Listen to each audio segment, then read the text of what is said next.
Hi there, welcome to Church Talk, episode 1. We'll probably come up with a better name in about a week or so. Mm-hmm. I'm Ethan Holland, for those of you that didn't know. Here we've got Jose Ortiz. Hello. Jose, say a little greeting, little blessing. Yes, sir. And may God bless you wherever you are, and the Holy Spirit always be with you. Amen. Yeah. Well, that's deep. That's deep. I'm not going to lie. So to those listening, wondering what you're watching, this is the youth podcast, if you will. It's me and Jose talking about stuff that y'all ask us in class and we just can't cover because of time limits. And so this is not going to be a preaching. It's just a recorded conversation just between two humans. Today, what are we talking about? Dating advice. Dating advice, one of the most touchy subjects, guys.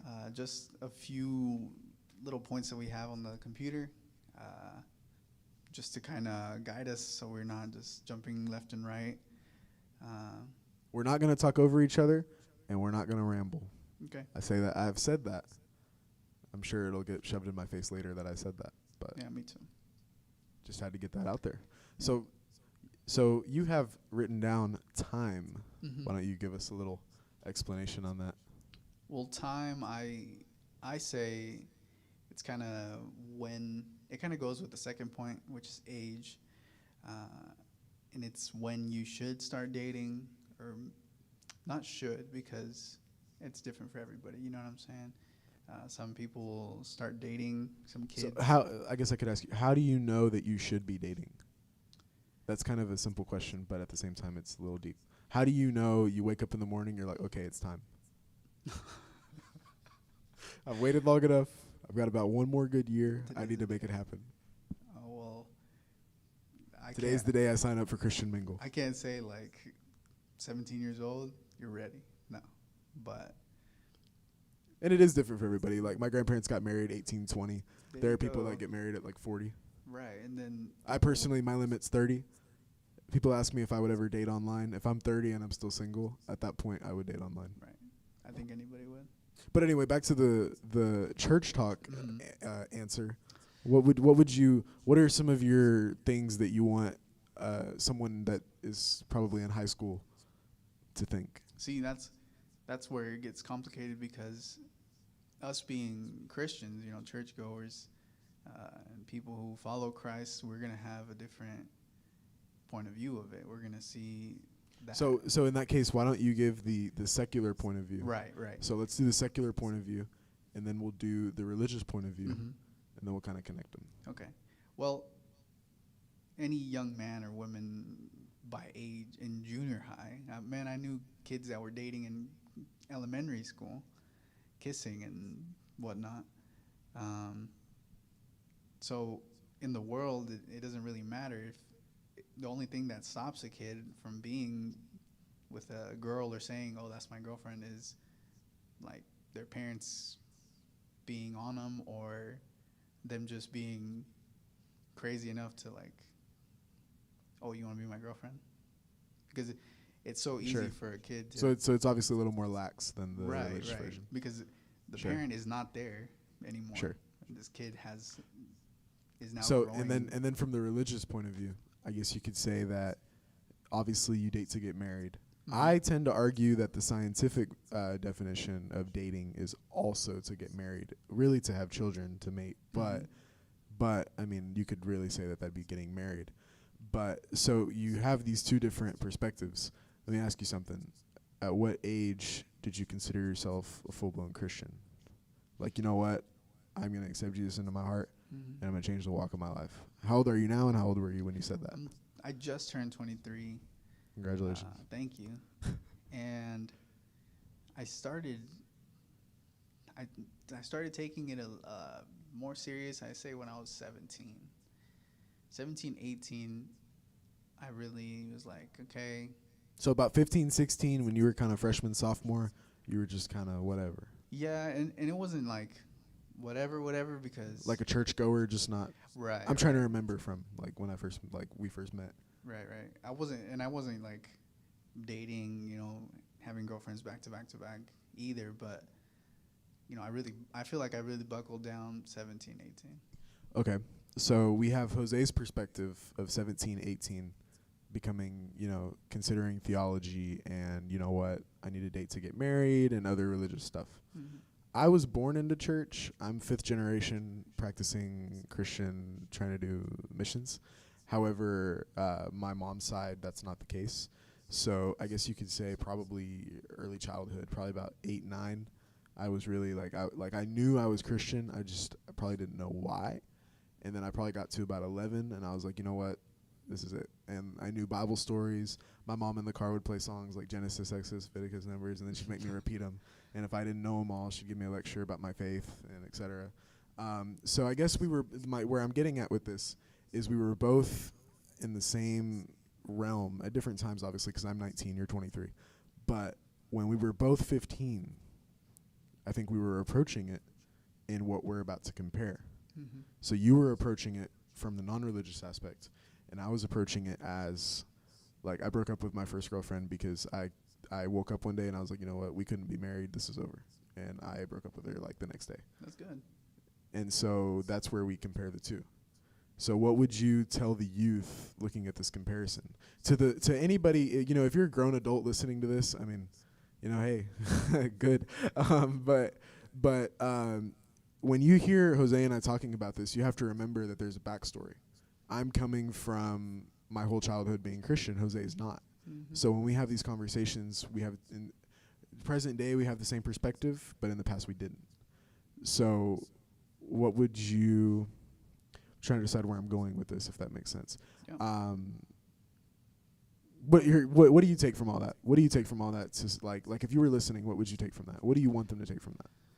Well, going back to what you said of 15 years old, Sure. Right. Okay. Yeah. Both of us at 15. Okay. Both of us at 15. I talked to girls and I would ask them out, and I'd want to go to the movies and all the secular things that really any Christian kid has seen and has heard and goes through every day during school. You know what I'm saying? That's the norm. That's the norm. If you didn't have a girlfriend, well, I don't know. I can't talk for everybody, but that's what you saw. You saw kids holding hands. You saw kids kissing. You heard stories of kids going to the movies, going to the mall, and you as like a young boy, you're not a man. As a your frontal cortex doesn't even fully develop until 21, which we'll touch in a second. Well, there you go. But you were saying. See, like, you see a girl that's pretty, you talk to her, and you ask her out. That's like the basic. You ask her out because that's like the norm, Everybody has a girlfriend. That's normal. Sure. So, okay. So Jose's giving you that, he likes girls. If he liked them, he'd ask them out, go to the movies, etc. when he was 15. When I was 15, to be honest, I've probably only had 2 real relationships. Really 1, but the other one, I still learned a lot, so I guess it could be 2. When I was 15, it's kind of hard to remember, but what I do remember was if I looked at a girl and I was like, you know what, we vibe, we're chill, we talk. I sound like a boomer trying to be a millennial, but this is actually how I talk if you know me outside of church. I'm like, okay, you know what, this could be something. And then the instant that they drop like an F-bomb or they start cussing, or I notice like a deep theological difference, like they're a different denomination, different religion, immediately feelings turned off. I don't know if that was the case for you on stuff that you may have believed in outside of religion, but for me, the second, even to this day, the second, it's like I can look at them and no feelings whatsoever. So we have those 2 different perspectives from 15. So you have written here attachment. Mm-hmm. Looking at that, what do you mean by attachment? Because looking at me immediately disconnecting, I guess you could say, from someone that I knew for a fact. Let me just say for the record, I don't intend to ever get married until after I graduate college. Mm-hmm. So when I say, you date to get married, you can have a girlfriend, but in an ideal world, if, the worlds were to crash, I want to be ready to get married tomorrow. Mm-hmm. So if we can't get married at this instant, I'm not dating. We could talk, but we're not you're not my girlfriend unless I can be married to you. A lot of married people say that it's their girlfriend or their boyfriend. So when you see that, and then yours, where it's like, oh, like we're gonna go, we're gonna go to the date and stuff and all that, whatever. What do you mean by attachment? I think it's real easy for going back to that kid that's not as Christ-centered as you were taught to be, as you were raised to be, which is really good. It's a really good. It shows how you were, disciplined, or you were raised, and how deep your roots run with your beliefs. You know what I mean? Not just with the church, but in yourself. Like as a person. Yeah, as a knowing that no. Well, especially when you're 15, you're developing your personality. Right. You're deciding who you're gonna be. Mm-hmm. Well, in that scenario I gave, where it's the norm and whatever, you're not ready to take on true responsibility, with girlfriends and, growing up, and you feel like you are. You're not ready, but you're still living with your parents. You're like a kid, you know what I'm saying? Well, let's talk about what you have to be ready. Let's put, this is again where we can compare what you have to be ready. We can come back to the attachment thing, but just to understand it more. Mm-hmm. For me to be ready, before I even ask a girl to be my girlfriend, I talk to their dad. If their dad's not around, I will talk to their mom. Mm-hmm. And that's a rule that my parents have given me, and then they got more lax on it, and I just did it. One time my dad told me, in one of my previous relationships, my dad told me, he's like, but have you talked to her dad yet? I was like, I already did. He was trying to give me he was trying to win me over on doing that. And I'm like, Dad, I've already done it. He was like, really? And I was like, yeah, think about it if it was your daughter. I sat down her dad and I was like, hey, I'd like for us to be in a relationship. I am approaching this as a Christian. I am interested in dating to get married. I'm not interested in getting married tomorrow. This could end by the end of the sentence. But for whatever it's going to be, I'd like your approval on it. And he was blown away. And I was like, well, it's a matter of respect. So for me to be ready, I have to have family approval. Mm-hmm. My mom has to like her. Mm-hmm. My sister has to like her. Mm-hmm. My sister, makes jokes and stuff, but my sister does have to like her. And so does my mom. And so does my dad. So you have those two to be ready. I have to see myself getting married. And when I say married, I mean in fights. Mm-hmm. How do we resolve things? How do we resolve conflict? When we have our kids and they are asking us questions about theology, what's the answer? That's what I'm thinking about with being ready. Am I in a good financial place? Even if, I only make $10 a week, what do I do with those $10? Do I go out and buy disposable things? Or do I pay for what I can pay for with necessities and save? Mm-hmm. Or am I out here using those $10 a week to treat myself to an $8 burger every Friday? What am I doing? So when I think of being ready, what about grades? Even if your grades are bad, why are they bad? Why are they bad? Are you because there are geniuses that have terrible grades. And it tends to be stuff for attention disorder and all that. So when I'm thinking about being ready, it is to get married. So could we build a foundation with what we have right now? With what I'm bringing to the table, are you ambitious? Do you work, etc.? What do you care for in life? What's your why do you wake up in the morning? Yes, I'm asking you right now. I'd like for us to go get ice cream after this. Obviously, I'm straight, folks. Don't worry. But you are too. Yes, sir. It's good to hear. Anyway, but yeah, I'm thinking about all this, and I'm like, okay, are we ready to build a foundation? Even if you're trying to get from a patch of grass to a small dirt pile, it's still a foundation that's going to grow into something, and from that, it will expand. Yep. So with what you're saying about attachment, what is being ready to you who's listening, or to you? To me? For me, that's what being ready is. What about to you or the person listening? No, that's solid. Solid. Man, sometimes kids, I'm not going to say our age, because as you've explained and as I agree with you. He's 23 and I'm 19. Right. I don't know if his girlfriend's listening, but he's interested in like moving on, and I don't have a girlfriend, so we're kind of approaching this at different aspects.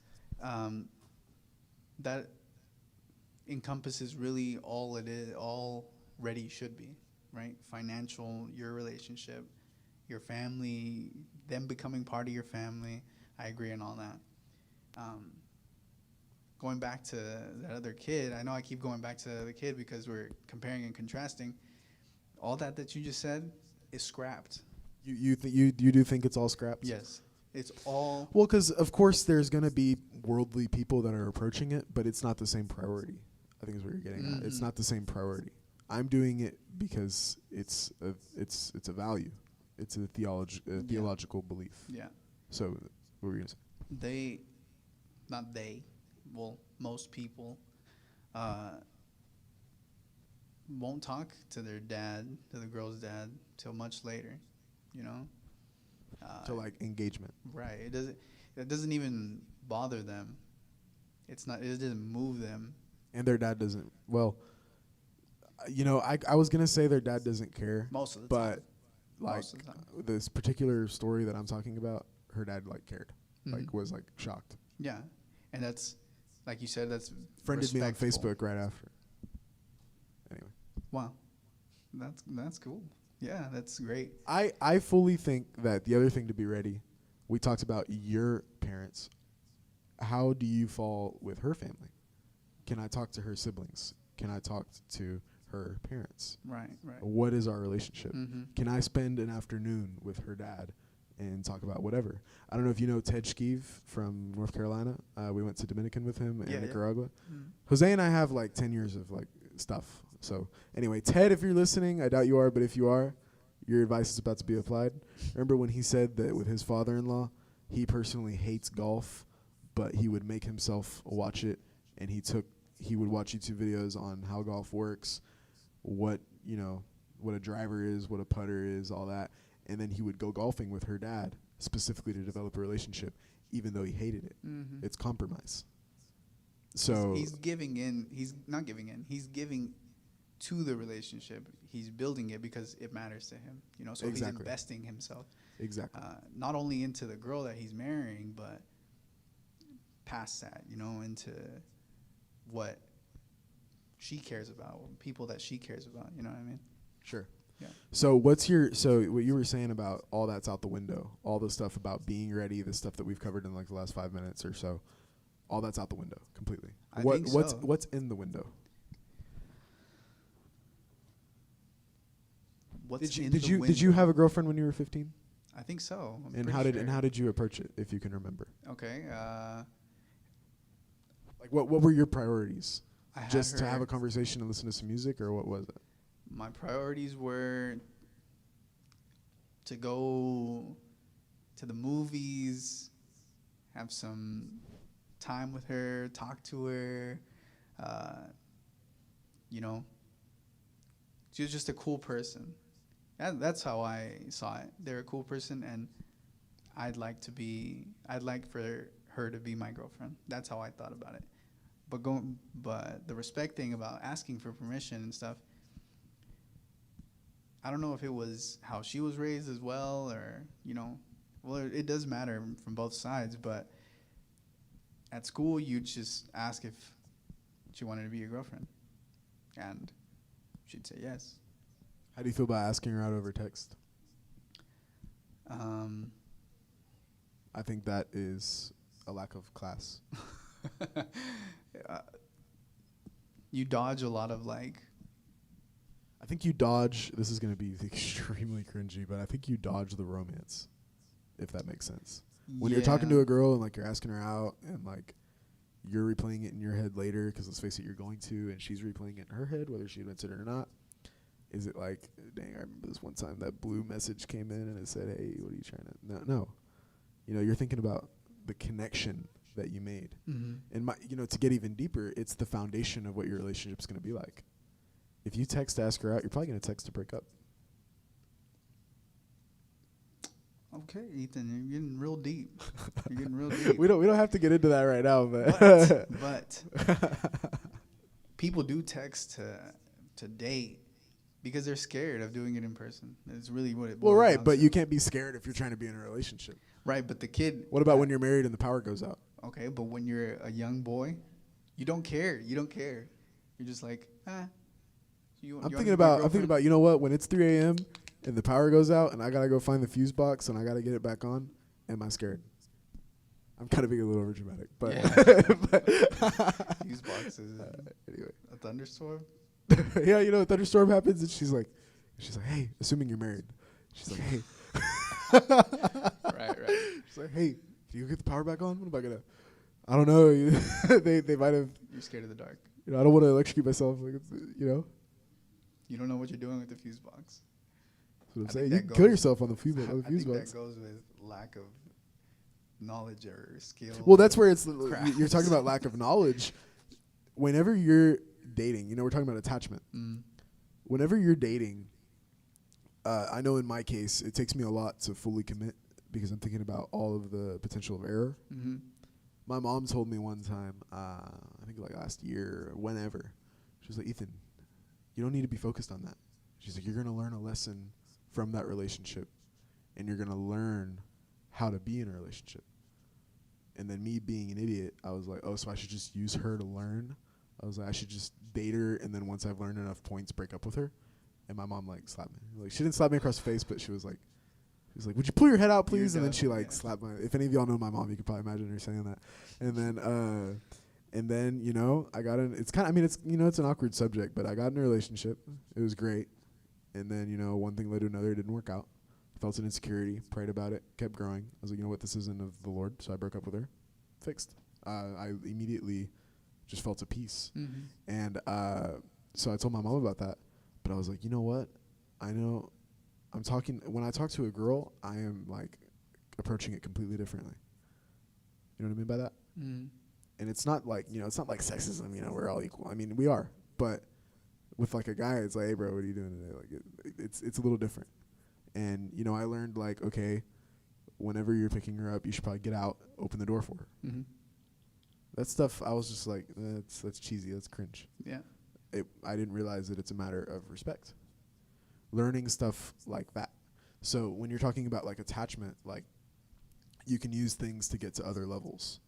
So, you know, maybe one day I thought we could get married, and then you know, we were learning, and I was like, you know what, this isn't going to work out, but I'm going to take what I learned from this relationship in the future relationship, have a blissful foundation. Mm-hmm. So, sorry to go on that tangent, but No, but with that, you're mature enough to see that you can scrap, you know, and it's not like you're. I was just I did not understand it. I was like, so I'm just gonna use her, and then once I feel like I've learned enough, I'm just gonna like just break up with her, and then you know study my notes for the next conquest. Yeah. Like I just did not understand it until it was over.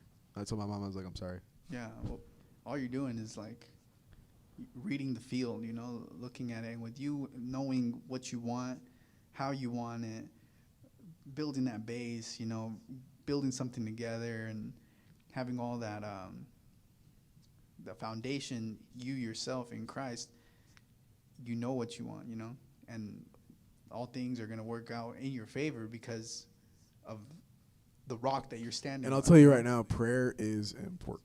Yeah. Prayer, I'm noticing we don't have as a bullet point. So if you want to add it to the order of this podcast that you'd want to talk about prayer, Mhm. unless you just want to talk about it right now. Back- Because we're Let me let's finish finish attachment. Let's finish Yeah, attachment. Let me add prayer to the list. But go ahead. In attachment, I put that point down because, and trust me, I'm speaking from where I've come from. Okay, I can't talk from anyone else's point. In those relationships, you know, throughout junior high, throughout high school, both me and let's say this other person that I was dating would invest too much. You know, think about your relationship that You mean like move it too fast? no. No. You would either trust this person too much, you would either depend on this person too much, because So are you talking like little details or big stuff? You know, like I'm gonna let you drive the car today, Uh-huh, or are no. you talking like here's my password to my bank account, No. or like what No. what aspect are you talking about? to where to where your happiness, Is artificial? no, was based on this person. Okay, and that's what I've said sometimes in the youth class. Like, I'm sorry, like your happiness is like shaped because of, or what do you mean based off of this person? It's, if you two aren't good, then the day just looks bad. The day is gloomy. You know, So like the relationship dominates you. yes. Okay. Yes, because you're using We got this it, folks. You're using this person as your foundation. You know, you're letting Like your emotional output. right. Like, but if also, I'm stressed out, but they're also gonna be stressed out. what you're trying to fill yourself with. Do you know what I'm saying? Yes. And you're saying that is bad. Yes, because if your happiness, going back to a Christian mindset, if your happiness is based off of somebody else, that person is not perfect, and that person will let you down. And So that your foundation should be based off of God, not right, the other person. right? But because said person or me in that situation isn't really giving God that place in my heart, I'm looking for it in someone else. When that person lets me down, it hurts me more. You know, it hurts me because I've given that person too much of myself. I've given that person too much of my Like they have a piece of you. yeah. And so that unrest in the relationship, So that unrest creates y'all breaking up, and then you now have an emptiness inside of you problems because you had attached to them so much of yourself Yeah. that now you're left with you nothing. depend too much on them. Okay, I get it. Mhm. Okay.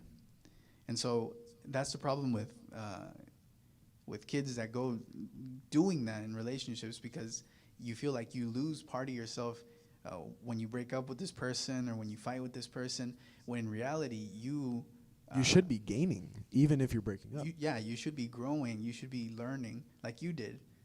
But because their rock isn't there, since they weren't raised the same way, since they don't see things the way that you did or do at this time, you know, about dating, then to them their world is just raw. Like, Well, this is where we go back messed to up. the being ready. If you are going into it not understanding what you have just talked about with Mhm. attachment and giving a piece of yourself to them, and you go into it not understanding that, then you're not ready. Because it's going to happen. It's something that you're going to fight against. right. Because you should give them a piece of yourself. You should depend on them, but they shouldn't be you. It shouldn't be like, you know, like I have kidney stones and she says ow every time they flame up. You know what I Right. mean by that? It shouldn't be like, you know, like I get punched in the face and they say ow for me. Mm-hmm. It shouldn't be like that, but you should still give them a piece of yourself. So if you're not ready to understand all of this that's happening, and you know, we can argue that this is from a Christian perspective, but even from a secular perspective, I've had friends that tell me like, dude, this is kind of branching off just a little bit, but it'll connect. Obviously this is a purity ring to whichever camera we're on, but the having sex with someone should be your wife, obviously. Mhm. Not engaged, but after you have been married. And I have friends that are not Christian that I would tell, like one of my best friends, ever since I met him when I was like 15, he's like, "What's that ring, bro? Why you always wear it?" I'm like, "It's a purity ring." He's like, "You mean like what?" I'm like, he's like, "You waiting to have a girlfriend?" I'm like, "No, I'm waiting to get married." And he was like, "Oh heck no." I was like, "What are you talking about?" He's like, "I couldn't." And I'm like, "Well, I couldn't either, but I'm doing it for religion. It's not me doing it. My flesh, of course, can't do that, and that's why you put your faith in God." Right. Of course, my flesh. Anyway, but and then that friend who's not understanding that, he then goes. I'm not gonna say his name because I don't want to like expose, because who knows where this podcast gets put. But he then goes and loses his virginity, and then a few months go by and I find out about it, and you know we just kind of laugh it off, whatever, because he's not Christian. It's like when you lecture. It's like when you evangelize and you use hell as a tactic. If they don't believe in hell, you're not gonna get anywhere. Yeah.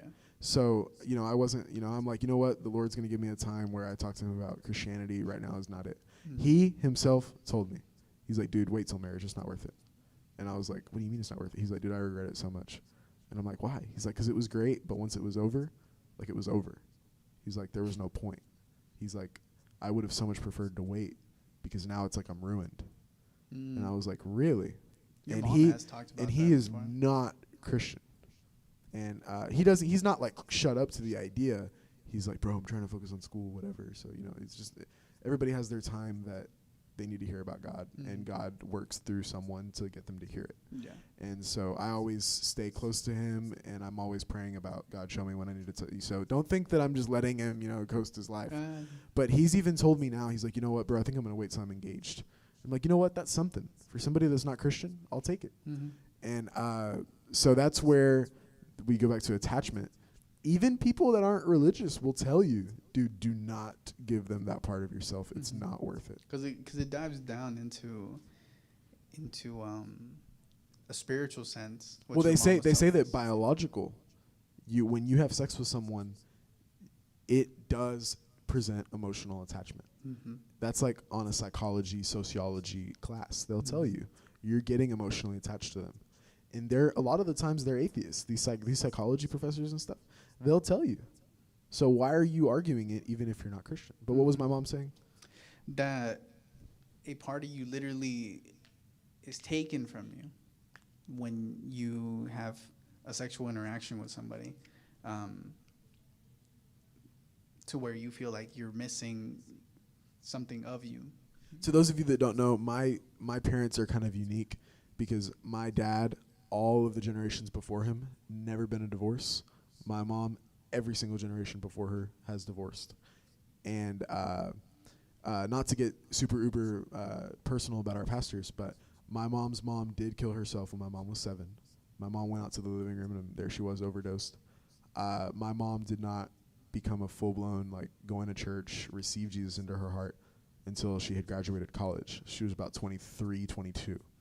So she had relationships before then. She wasn't embracing the world, but she wasn't Christian. And she really didn't believe in God. So when he talks about my mom is approaching it from that perspective, the same one that Jose is approaching it from, relatively, where she wasn't Christian. She went through college. She got a college education as someone who was not saved. And then she became Christian, and then she got married, and now she's a pastor. So continue. Basically, that you were saying that she said that it gives a part of you to them. Right.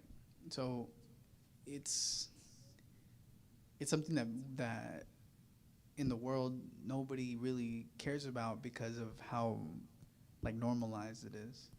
You know what I'm saying? Sure, through Hollywood and media. Yeah, through your friends. Because people really don't understand what that does to you.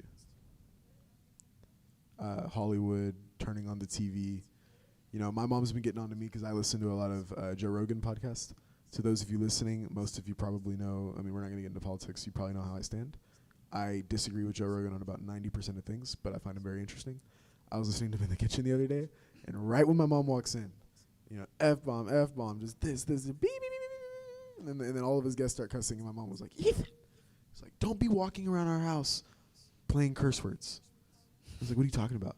And then I got a 30-minute conversation about what that does to the house, because those of you that don't know, the church is not necessarily the church. You are the church. You take the church to your home.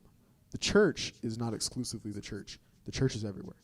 So it's the same concept almost as if I was walking around cursing in the church. I'm doing that at our house where our war rooms are, our prayer rooms, all of that, and I'm walking around playing it, and I hadn't thought about it.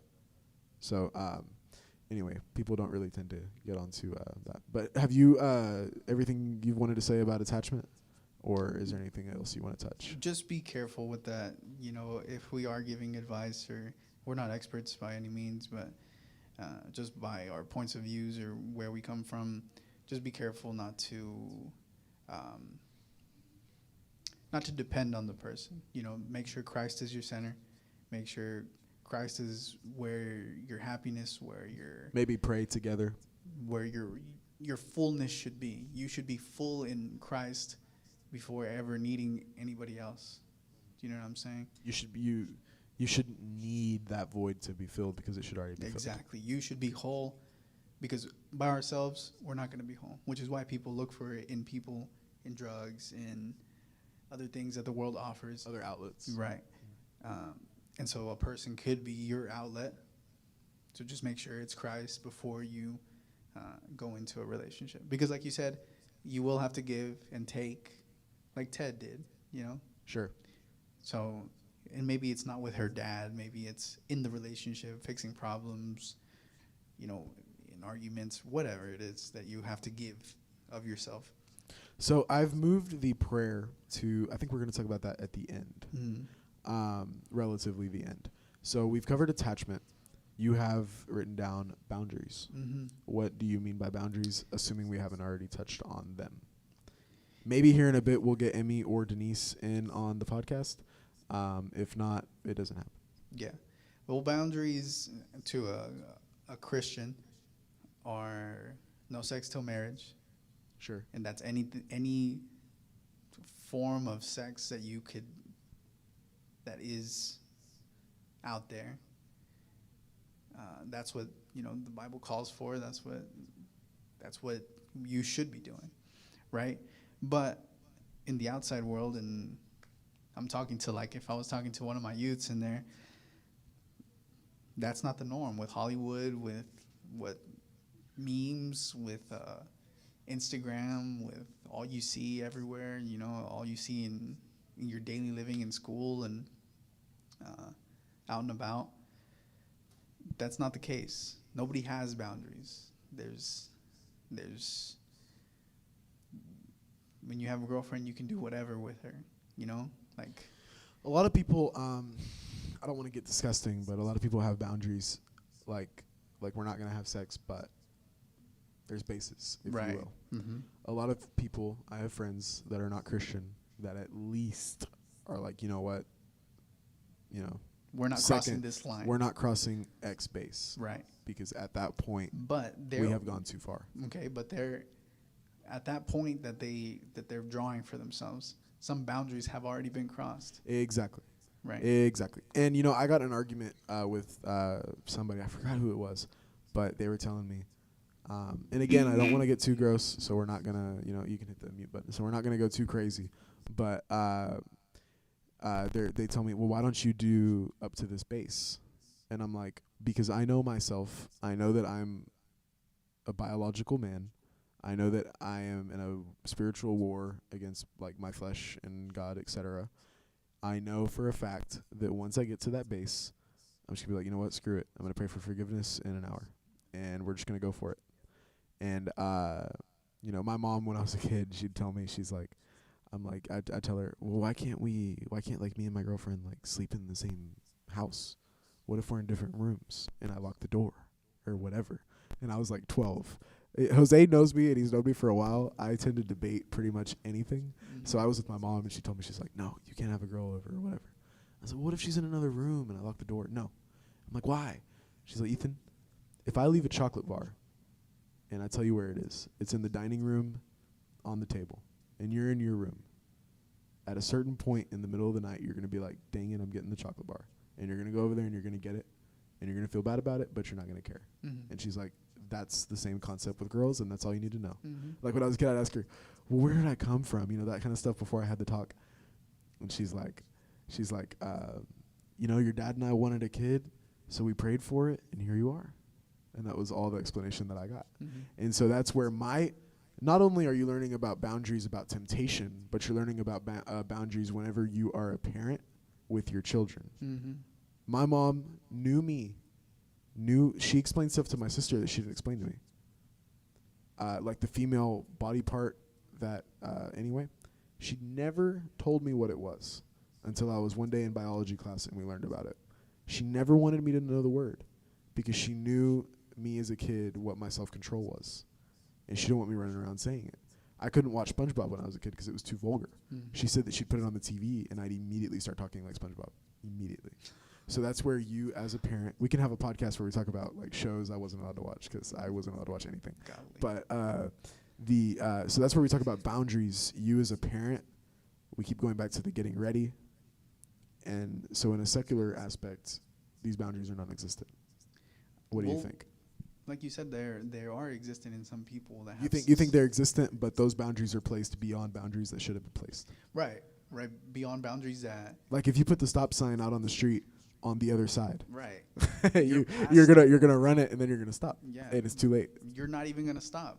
You're already past where your stop should have been, and you're just like you said. You're not gonna care, and you're just gonna whatever. But like you said, some people do put boundaries on it because they have, they feel some type of way.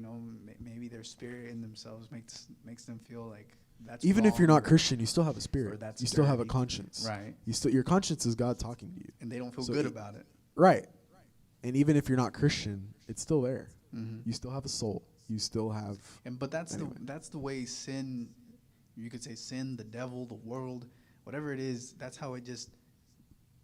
It's like a slow dagger that just The enemy. Yes, exactly. The enemy is just slowly.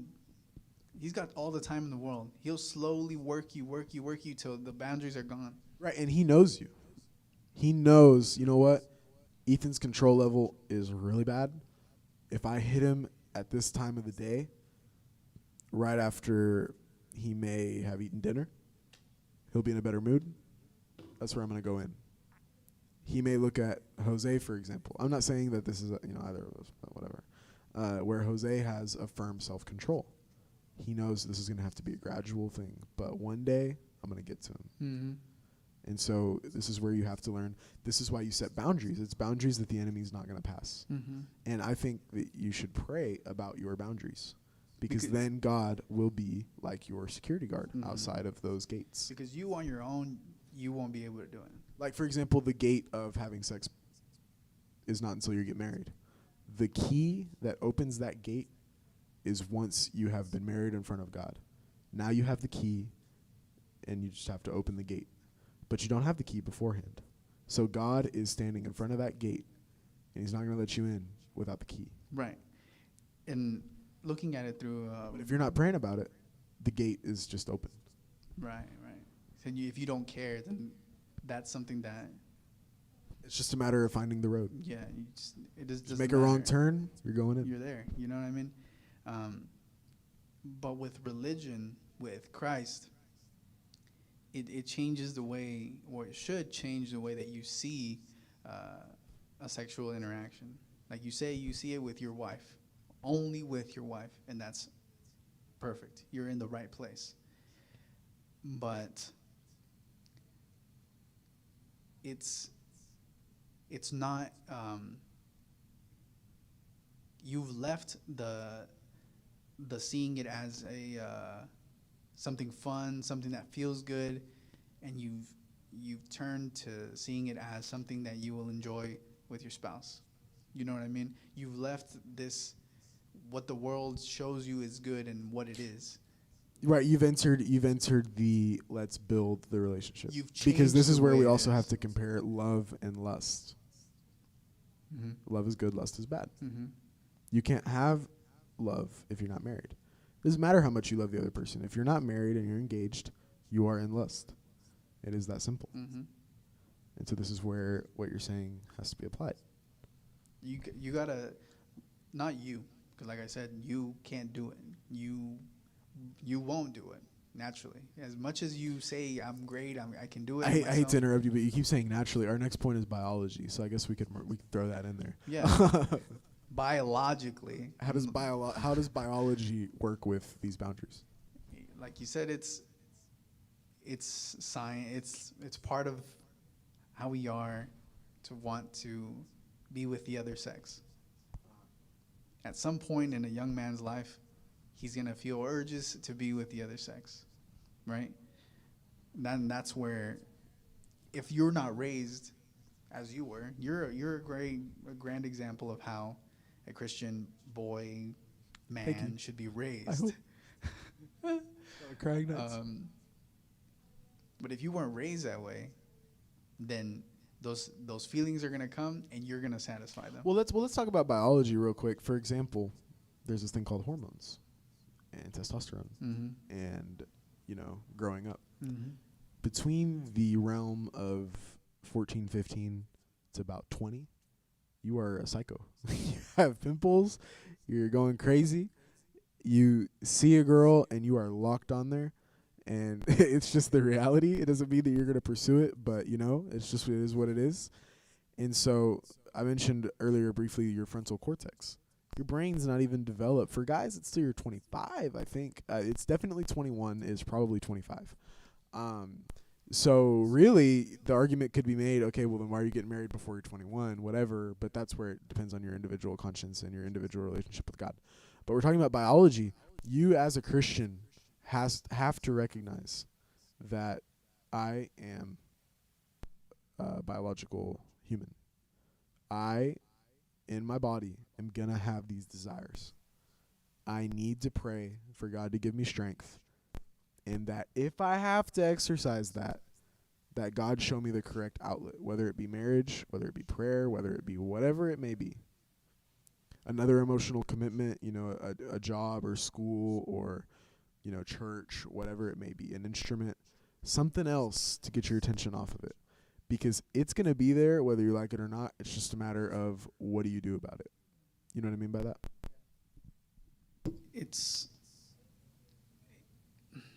You can't do it alone. You just can't do it alone. You could come to church every Sunday, think yourself the strongest Christian out there, think yourself cry during worship, hands up, whatever. Exactly. And then you're by yourself, you're away from church, nobody's watching you, and you just don't care. You just give it up because you're not pulling strength from God, and you're not depending on God, and you're thinking to yourself that you can until you can't. Exactly. So why even go in that loop? I think this is what this conversation is about. We're telling you you can't. We're telling you can't. And if this is you thinking that, if you've been that person thinking you can, and you couldn't, let this be the revelation. Yes, and God Here, has to help you. Look into the camera and creep them out. God has to help you, man. God has to. There is no way you can do it on your own. That's it. Awesome. Well, the other thing, just a quick personal story. We were on a cruise to the Mediterranean, for my grandparents' 50th anniversary. Me and all my cousins, my grandparents, all of us, and we were in the terminal. You know what? This wasn't. You know what? It doesn't matter where the cruise was. It was a cruise and it was a vacation. I'm pretty sure it was not. It was this past Christmas. We came back from the Mexico mission trip, and then we had planned a Caribbean cruise, and then we went on it. And we were down there waiting to be able to get on the boat. And I was with my uncle, I'm with my aunt, I'm with my cousins, I'm with my sister, my parents, whatever. We're actually waiting for my two older cousins, Hannah and Susanna, to come out of the check-in with my grandparents because they had taken another Uber, whatever. And, there's all the people that are about to get on the boat are all in one room waiting for the gate to open. And all of my, this clump of people comes through. And there's this little kid, and he was holding some kind of a game, or I forgot what exactly it was. He was holding a 12-pack of Coke, and we had gotten into an argument the night before about whether or not we could bring drinks on the boat. They're not going to let you do it.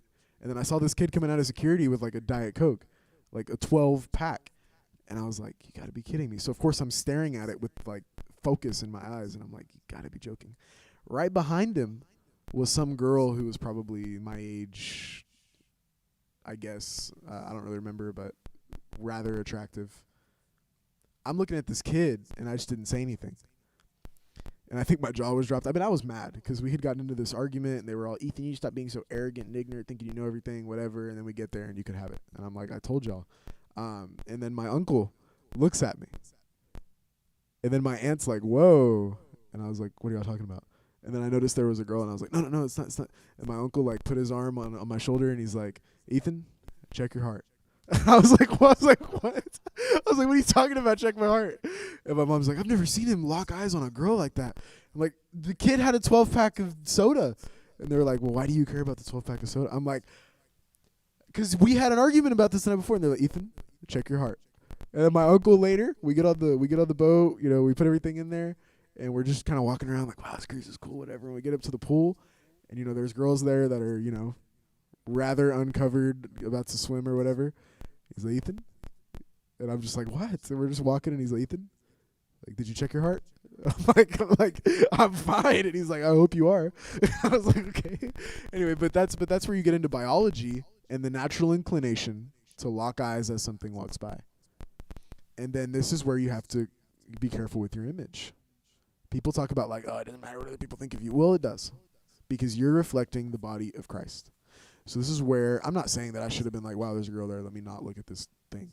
But I should have realized who's around me and what's the proper way to react, if that makes sense. So anyway, we're talking about biology, all that. I just wanted to say that. Well, the Bible also says that even if you lust in your heart for what you see, it's still adultery. Right. If you so much, I forget the exact verse, but when I saw this, I exploded. It says that if you look at a girl With lust in your with lust in your heart or something like that, heart. you have already committed adultery, and you should, I forget the exact terminology, but basically cut out your eye that saw it. Mm-hmm. So if I see a girl, I should basically, I've already committed adultery, cut out my eye.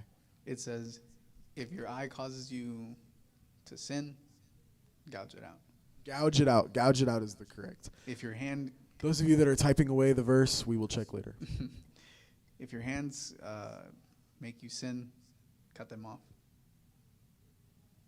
I mean, I guess, yeah, that'd be the same logic. That makes sense. No, that's what it says. Oh. Yeah. And that's an Awesome. extreme. I know it says the eye thing. I saw that, and I guess that was enough for me. I guess I didn't need to see the hands. Yeah. And if God is deliberately putting it in the Bible, that's how serious He's taking it. Right, and that's where you can't argue it. And in ourselves, I feel like there's a lack of care, to where if those let's say those things were laws, nobody would want to sin. Sure. Everybody would keep But this their is, eyes down. you have the whole, Jesus died on the cross for you. Grace. So us as Christians, we should look at it with that. That's extreme. That, like, radicalism, I guess. Yeah, because that's how much God Well, is and it's also, warning it's you. not radical. Mm-hmm. You can say it's radical. It's just because you don't know your Bible. Yeah. So I think, there's other biology stuff that I wanted to talk about, but I kind of forgot. So you also have here who and no advice. I think that those could probably connect, but you're the one that wrote them down. So what do you mean by that? Well, by who I was saying Who? Jose Who? says who just about every 2 seconds, if you know him outside of this. Just about every two. I'm like, hey, we're going in and out. Who? Like, you and me. When? Who? And then we get there, and I'm like, hey, they have a double-double. Who? Yeah, And I'm like, what the? And then I'm like, hey, we're in the airport, and I'm like, hey, you want to go to that customs line? Who? I'm like, bro, just go. Like, quit asking me those questions. Anyways, but you were tell me saying? someone said something. Like, He probably just wrote it down to read him, and that way he could say it out loud. Just like I say for real every 2 seconds. I wrote who to get us thinking about what do you want to see in. So have that we person. probably already covered that? Yeah, and the other person. Okay. What can you see? What do you see in the future? How are they? Your family. I guess we did cover that.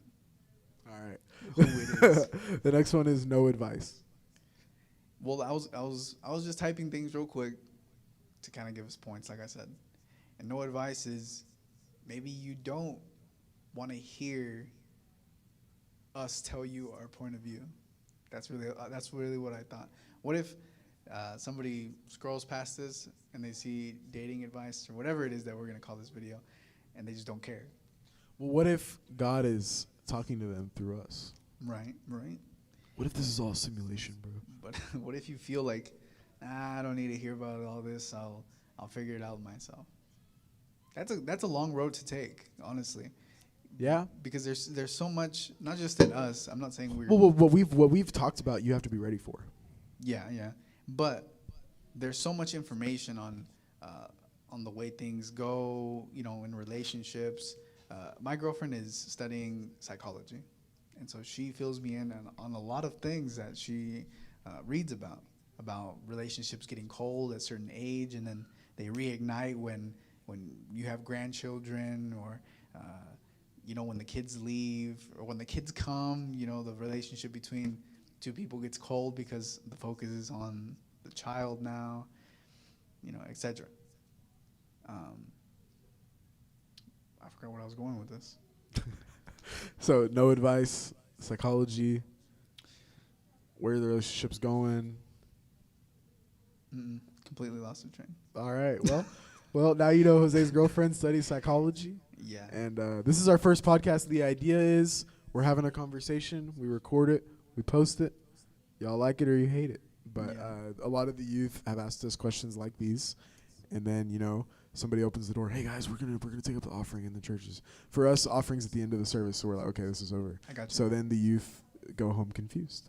Okay. Oh, Jose's got it. I found Cool. it. It came back to me. Amen. The Lord re-put it in his head, and we will receive it. Okay, well, with this person that doesn't want to hear, you're going to struggle a lot more if you don't look for advice. You know, there's wisdom in looking for lessons to be learned in people that have already failed, you know, that have already done it. Well, that's you can learn from failures. Right. Like what we talked about earlier, like learning from like but your why mess experiences up? as a relationship. Why mess up if someone else already did? Well, you're going to mess up. Okay, but why not prepare yourself better? Well, I'm not saying you shouldn't. Okay. Like what I was saying, like you take what you can from a relationship that just didn't work out, and you take those mistakes, and the idea is that you not make them again. And if you do, you now understand them with a deeper understanding in an ideal world. With the point that I was trying to make with my girlfriend telling me all these things that they teach her is that if somebody were to look into those things, if a young man were to look into, he's not ready to want he's not ready to be part of a deeper relationship, part of a sexual relationship, if we were to look into those things and find wisdom, then we would put ourselves in a better place and have a better chance of not having to suffer through failures. Do you know what I'm saying? Yes. You know what I'm saying? Short answer, yes. So, with no advice, the person that I'm trying to target is, you don't know it all. And if you do feel like you know it all, I saw a quote that said, if you feel like you know it all, you haven't asked enough questions. That's deep. Yeah. Probably going to make that my new Instagram bio. So just listen to people. Just look at other opinions. Look at other sides. You know, don't think that you know. Don't think that you have it all figured out. At any age that you're in, you know, continue to Really, any topic. In any topic, in any part And of your life. we're both approaching this from, like, in my perspective, a lot of people perceive me to be ignorant or, you know, arrogant or whatever, or I'm closed-minded, or I'm locked in my views. That's up for debate. But the point is that it might be something that I suffer from. So I'm approaching this, looking at the priority, as someone who might have just scrolled past dating advice. Like, no mention none of the dating advice. You got to be kidding, you know, whatever. And you're approaching this as, I remember one time you told me, oh my God, it's going to take me forever to remember. I had asked you, I don't know if you still do. I'm not going to, you know, commentate on it, but I remember like 2 or 3 years ago, you had this whole thing about how I do what I want. Be like, hey, we're gonna do it. I do what I want. I'm like, hey, are you sure like your parents are okay with that? I do what I want. And I'm like, you should be doing what God wants, but you know, and then I tell you that, well, that's not your place. And I'm like, okay. So, you know, you're approaching this from as someone who, I don't know if you still do, but you know, very I do what I want mindset. And I'm approaching it as I don't want to hear what your opinion is because it's irrelevant compared to mine. And that's where we have to approach this information. And you know what? Put both of these things to the side. And this is something that I need to listen to. Yeah. Well, the advice that I'm saying of finding wisdom and looking for wisdom and learning and listening, I was that kid that took the roundabout. What do you mean by the roundabout? I have taken the roundabout to not listening to people. And that's a perfect example. Not listening to Ethan because he was younger than me, or I didn't care, or I thought I knew it all. And I thought I had it all under control. I wouldn't listen to people. And because of that, I had to make mistakes. I had to figure it out myself. And then come around to find out that it's better to listen to other people. That's what I'm trying to get to. You don't have to go around in a circle and mess up and So why not save yourself the error exactly. instead of making yourself commit the error to learn from it? Because that's a very worldly thought that a lot of Christians have, where you get onto them and they're like, well, I'm going to learn from it in the end, aren't I? Screw it. Mm. It's like, well, no. How about you learn about something else? You know? Mm-hmm. Or So- why don't you listen because I'm warning you? Right. You know, I'm trying to help you. Yeah. You don't know what perspective I may be approaching this from. And some people may accept it. You know, some people may be in that place to where they can take it, or some people can be in the place I was in and just be closed-minded. I don't remember the context on that. I don't remember if it was something serious or I was like, hey, No, like, yeah. why can't we go get some But boba? I don't know. I definitely remember that time. So, okay, so you're not in that time anymore. No, that's why I'm advising people to, Okay. to listen.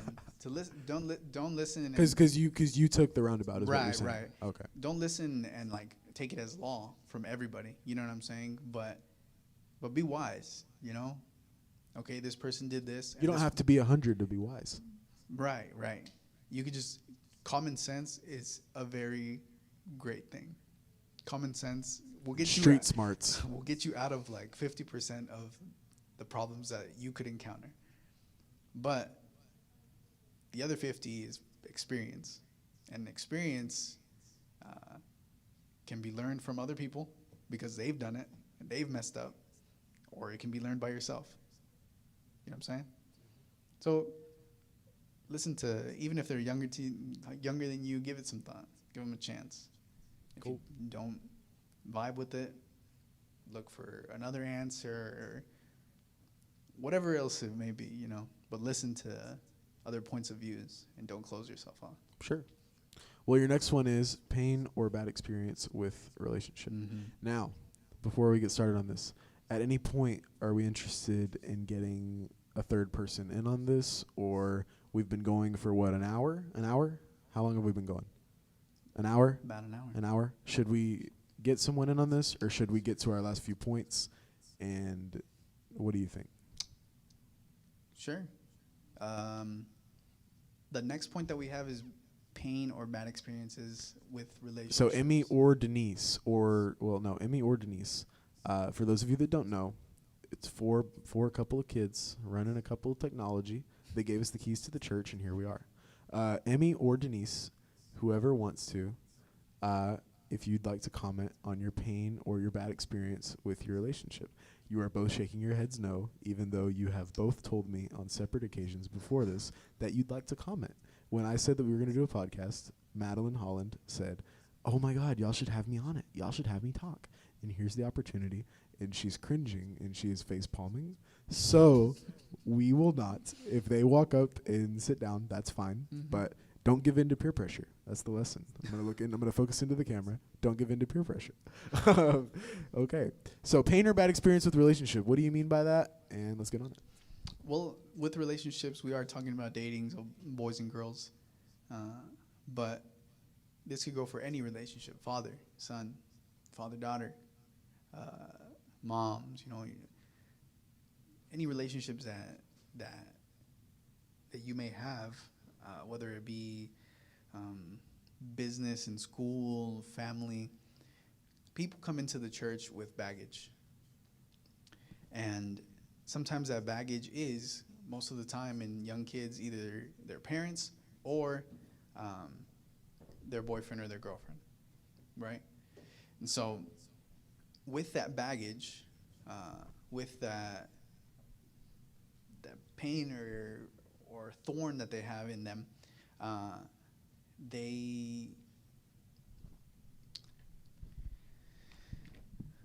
they need something to either wipe that from them. Wipe that from them. Yes. Wipe that from them, or they need to talk it out, or they need somehow to figure out how to cope with that. You know what I'm Okay. saying? Okay. And so I'm not just talking about kids that come in with problems with girls, or girls that come in with problems with guys. I'm talking about It could be the whole church. Maybe the man comes in and he's depressed. A family man, right? So that kind of goes back to basing yourself in Christ, you know, and letting Christ be the one that moves you, letting Christ be the one that helps you forgive, forget, helps you move on, helps you talk to that person again, or find peace with things that have hurt you or have messed with you in the past. Right, because pain can produce peace if you are careful If about it's it. worked. It, well, I mean, yeah, but pain can produce peace. That's a little deeper though. But so here with us we have Emmy/Madeline, depending on how she identifies today. Holland. Emmy. She identifies as Emmy today. They are equalizing her mic as she speaks. So why don't you tell us who you are, where you're from, do you identify as which gender, and how old are you? Hello, my name's Emmy, and I am his sister. I'm a 16-year-old female, and You identify as female? yes, Okay. Are you a she/her? yes. Okay. Respect my cool. pronouns. Okay. We will do.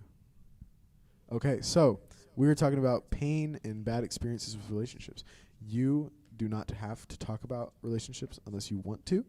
We're not gonna, neither of us in an ideal world know if you are into that or not. But looking at a relationship from a Christian perspective, tonight is also ladies' prayer, ladies and gentlemen. So we are. Anyways, what would you like to comment? Okay. Pain in a Pain or bad relationship, or bad experience with a relationship. It sounds very vague. Is there So some way you basically, can- taking what Jose was saying. Bad experience could be my dad offended me in any relationship. We're not talking about your boyfriend or your girlfriend. Oh, okay. So we're not. This is now to any relationship. Yeah, because like I was pointing out, people could come into the church, youth could come into the church with problems. Maybe they haven't even had a boyfriend or a girlfriend, but they have pain from a relationship that is rooted in them. You know what I'm saying? Sure. So basically, with what he was saying, and also the fact that with those relationships, like with your parents or whatever, but depending on your perspective of those relationships is how you're going to approach a boyfriend or girlfriend, because we are talking about dating at the end of the day. Okay. So I'm going to talk about the main thing people really look for when they're trying to find a relationship, and I think that's commitment. And the best way to really kind of embody commitment is through marriage. Marriage is an extremely big commitment, and Emmy is going into her junior year, so she is approaching this as a 16-year-old. yeah, I think about it a lot because I was in a relationship for a year and a half, and I didn't know. And it was very rough. I learned a lot of lessons, and I think the main thing I think someone should look for when they're looking for a partner is someone they can see themselves being committed to. Someone that you connect with, someone that understands you, and a healthy person.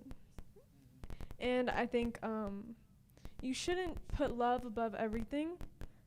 Someone I was talking to who has a really good relationship with his girlfriend told me that he doesn't think about religion, or he doesn't think about his future or job or how he's going to make money. He thinks about his connection with his girlfriend and how well they get along, how well they complete each other. And I'm just like, but in the long run, you got to think about these things. It's very relevant. It is inevitable.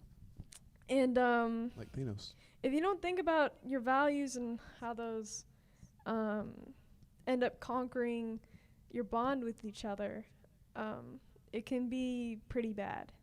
You can't put love above everything else because, especially if you're in love, it's very hard to distinguish love and being in love. Or lust or love. Yeah. Love or lust. You If you know, you know. Okay.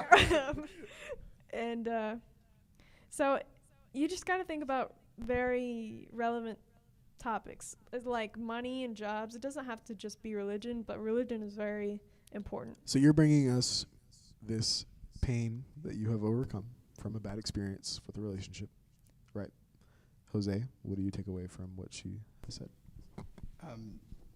It's a really great point that you're bringing up with commitment. And going back to what Ethan was saying at the beginning, I think we should evaluate ourselves and see if we're ready for a commitment that long or that big, that will require us to look at our finances, will require us to look at how you and the other person, how close you are, will require you to basically become one and take on life, whatever it is that comes. You need money, you need a job, you need cars and a house and children and all that. So evaluate yourself, each person, the couple, each person has to evaluate themselves and see if the other person is ready to commit to those things and become one, That's the way I see it. Yeah, you planted a really good thought in my mind. The guy I was just talking about who puts love above everything else, I don't think he really understands the full idea of what love really is. I think he just thinks it's looking into each other's eyes and just getting lost and your surroundings are just gone. I think love is willing to work for a stabilized relationship, being able to depend on each other, a very balanced relationship. That actually applies to a lot of things. For sure. Relationship really relies on dependence towards one another. And especially if you're like independent and your partner is depending on you, that's just not, that won't last. I think that's kind of toxic. We'll have a toxic. Unless I tried to pronounce this the other day, didn't I? Toxicity. Toxicity. Toxicity. Mm-hmm. We will have a toxicity podcast. But unless you're like a parent and child, I mean, obviously, children depend on their parents quite a bit. Well, it's interesting that you're bringing that up because our next point is fam. I'm assuming family. We've already lightly touched on family, but you were saying is going to connect into the family. Yeah, we'll go ahead and talk about that. Okay. What did you mean by family? If we've already touched a little bit on it, but what have we not touched on? Family, dating advice. I'm talking to a boy, okay? I'm gonna talk to myself in the past. You got to know where your parents stand on it. Know what's gonna happen if you bring that significant other around. If you tell your family about them, how they're gonna react, what the rules are, and all that, based on, like, for family's sake. I'm not going into the Bible. I'm not going into what you were raised to do, into respect. Like you said, going to talk to the dad. No, you gotta look. That's pretty much it. Look at how your family will take you going into a relationship. What I look at it, the way that I look at it is, we'll get Emmy's on this too, but the way that I look at it is, you date to get married. What do you do when you're married? You start a foundation.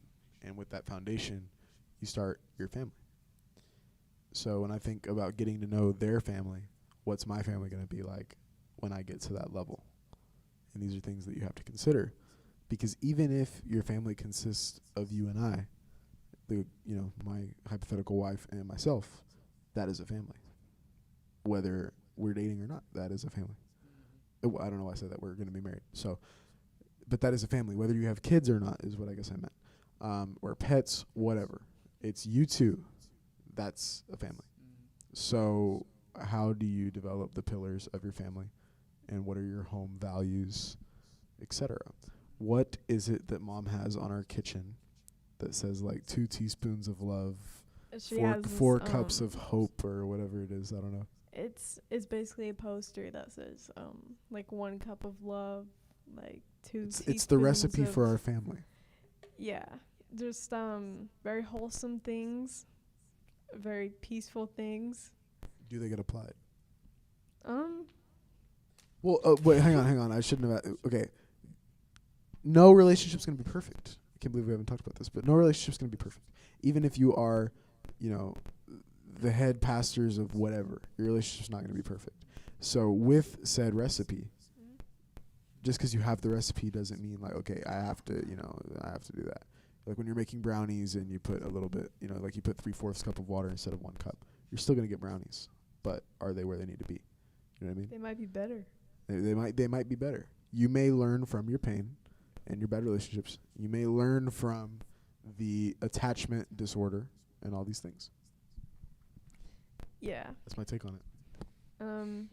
I mean, that brings up a good idea, 'cause fighting with anyone you have a strong relationship, if it's not over something really small or trivial, then it's a very healthy way to, especially in like the first years of marriage, when you're getting to know the person a lot more, and you're fighting like at its peak, it's a really healthy thing if you're fighting over I mean, whether it's small things. It's actually unhealthy if you're not fighting. Yeah. If you're just like, letting the other person walk all over you, or Because through those fights, yeah, a lot of stuff happens. So there are boundaries made, is what Jose said without saying it into his mic. There are boundaries made, and there is respect built for one another. That's strong. If somebody if one of the people in the relationship is talking down on the other, there's no respect there. Do you know what I'm saying? I think the mic may be a little too loud. We're having some light feedback. There's no respect there, and so the person being talked down to has to have the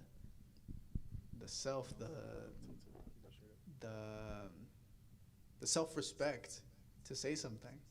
Do you know what I'm saying? Sure, because if neither of you have self-respect, you won't have respect for each other. And so, going back to that little scenario, there has to be a give and take on, I don't like that you did this, I don't like how you talked. And then the other person has to say, okay, I understand, and this is how we will better. I have this bad experience, and I can't, for example, not to get super uber personal, like I said, my biological grandma I never met because she killed herself. We can't make suicide jokes in our house because they hit a string with my mom. I'll say like, oh my God, I'm going to kill myself. And my mom's like, don't talk like that, because it really does affect her because of her bad experience. And so that's where in a relationship you have to acknowledge you have to where be they're coming considerate. from. You have to be considerate and acknowledge where they are coming from. So Yeah. That goes with understanding your partner or who you have the relationship with. when Emmy says partner, she does not mean mate. It can apply to that. It can. That's why I specified, the person you have a relationship with. Okay.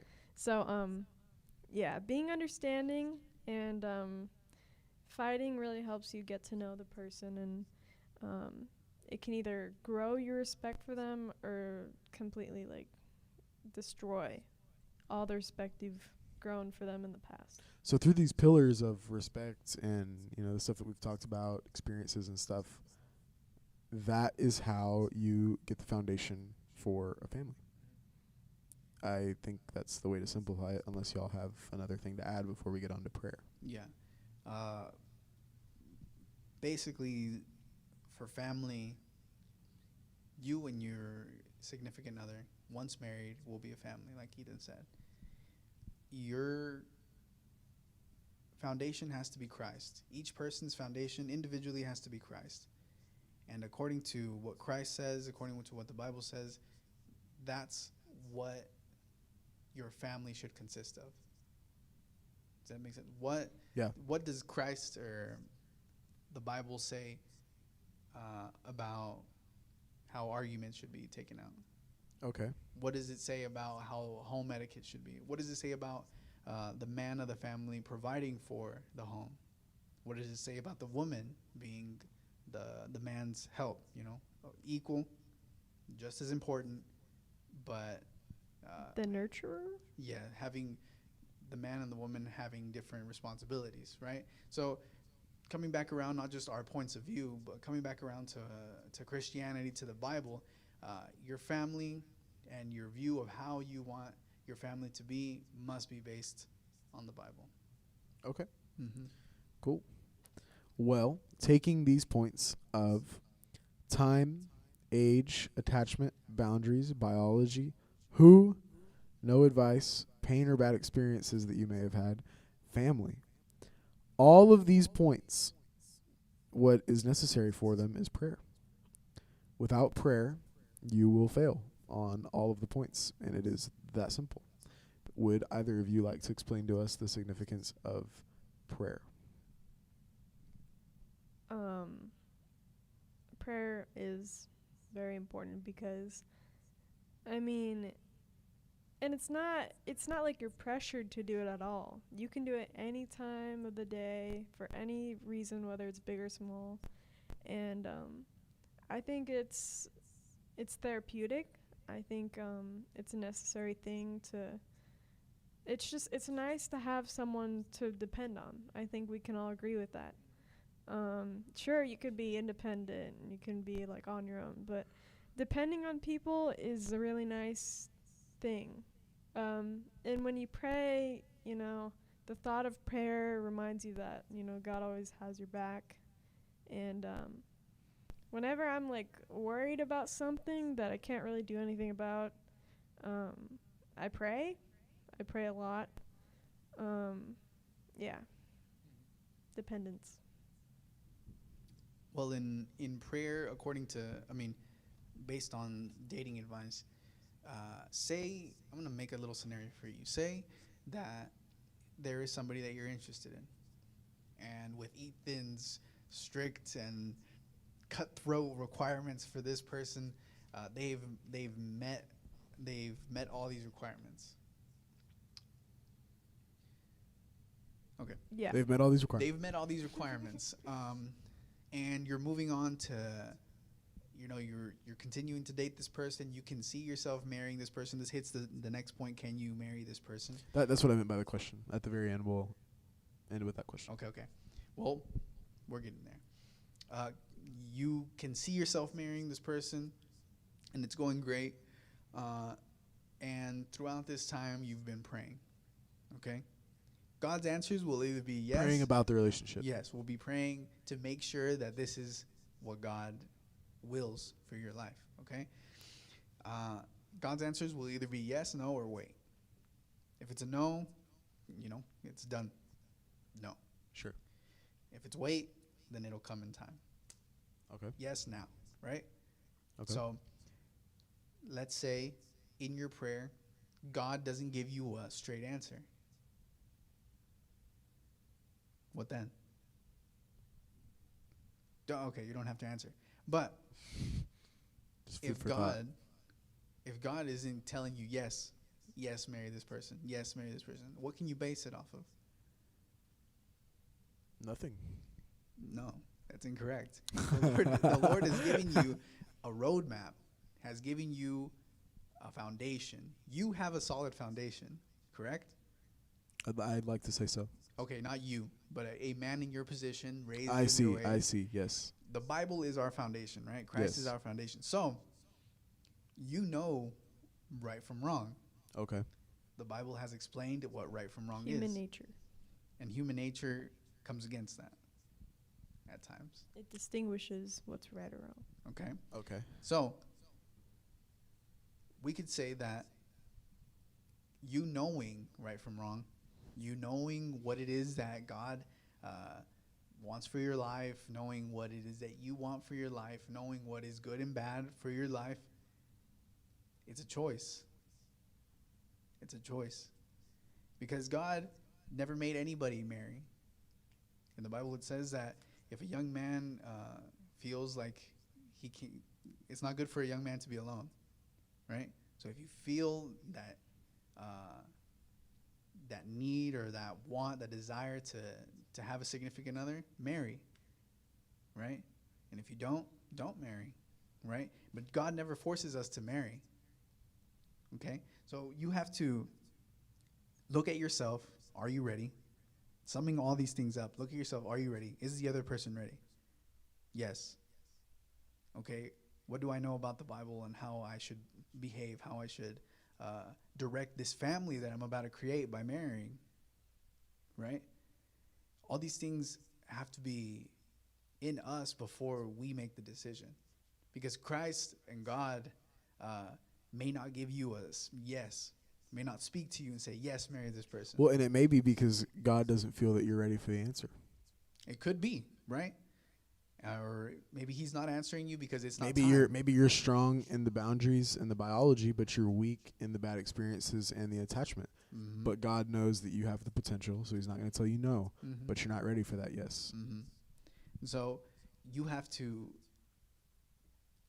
look at all that you have, all that you know, and be wise in your choice in that person and in how you lead a life with them. Yeah. So of course it's important to give it to God, ask God, trust God, and trust that God knows what he's doing. But you also have to do some work. You have to, if this person is not coming to church, cursing, like you said, being a bad influence, then you're not using wisdom. You're not using the tools that God has given you to choose someone correctly. You're ignoring them. And then you're using God not answering you as an excuse to continue to marry this person. You know what I'm saying? Yeah. So prayer is very important, but it also requires some of us. It requires us to do some work, not Right. just, God, is it good? Well, because prayer isn't just, you pray and that's it. Yeah. You pray and then you wait for the response. The response could be in a second. It could be in like 20 years. So you pray, you wait for the response, and depending on that response, you pray again. Yeah, it could be through people or relevant things in your life. He'll definitely, if you beg for signs, he'll throw a sign at you. Or he won't, but most of the time he will. It's just his will. He knows what's going to happen in your life before you even realize it. He knows where you're going to end up. And he knows whether you're going to pray or not. He knows whether or not what he's going to do about your prayer. So, you can either be terrified by that thought or you could just be comforted by it. I think it's really interesting that I have my life already worked out for me. But it is kind of anxiety-inducing when I realize that he knows where I'm going to end up. Isn't that anxiety-inducing, folks. Yeah, so that was completely like a complete topic change. I'm sorry. No, it still connects, though. Yeah. So basically, unless y'all have some more points, I'm going to kind of wrap it up. Y'all are both good. So looking at time, how old are you? Age, how old are you? Attachment. Don't give the wrong parts of yourself to the wrong person. Boundaries. Hold yourself back to where you're supposed to be. And don't open that gate. Don't jump the gate. Wait until you have the key. Don't jump the gun. Right, don't jump the gun. But don't hop the fence until you have the key to open the gate. But don't You have to, like what I was saying. door. All right. Like, okay, that's enough. That's enough. Like I was saying, though, unless you have the key, don't open that gate. Don't void the gate. Wait till you have the key and open it, and then go. Biology. Know that you are in a battle between your flesh and the Holy Spirit. Who? No advice. Who? No advice. Who let the dogs out? Pain or bad experiences with relationships, you have to acknowledge where you're coming from. Family. You have to think about the pillars that you intend to set up for the rest of your life. With all of those points, you have to pray. You have to pray that God give you the answer to each one of those points. You don't know the answers to those points. God may want you to get married at 15. God may want you to get married at like 100. It doesn't matter. You have to pray to know. You have to pray to know how much attachment to give. You have to pray to know your boundaries and all the other things.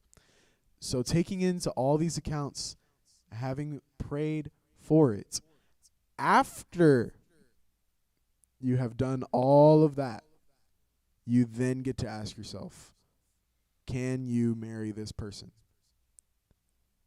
And that's all it really sums up to. right, can you marry this person?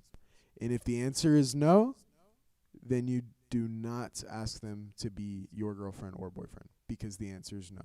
Because the end game of dating is to get married. Maybe the reason the divorce rate is so high is because people don't take into account all of these things. They're not ready. Right. They're not ready. God has They not think they given are, they God has think not they've given them met the answer. correct person. God has not given them the answer, and they think that he has, because they are getting confused with, that's a whole other podcast. So anyway, well, thank you for listening. I am astonished that this has been an hour and a half. I was thinking, man, if we scrape 20 minutes, bro. So if you've listened to us this far, thank you so much. I hope that we were of blessing to y'all. If you have questions or podcast ideas, please contact us. Services are Sundays at 10:30 in the morning and Thursdays at 7:30 p.m. Let's thank Denise, our producer, and Emmy, our other producer. We have 2 producers. Anyway, well, that pretty much wraps it up. Can you marry this person? Good night, folks.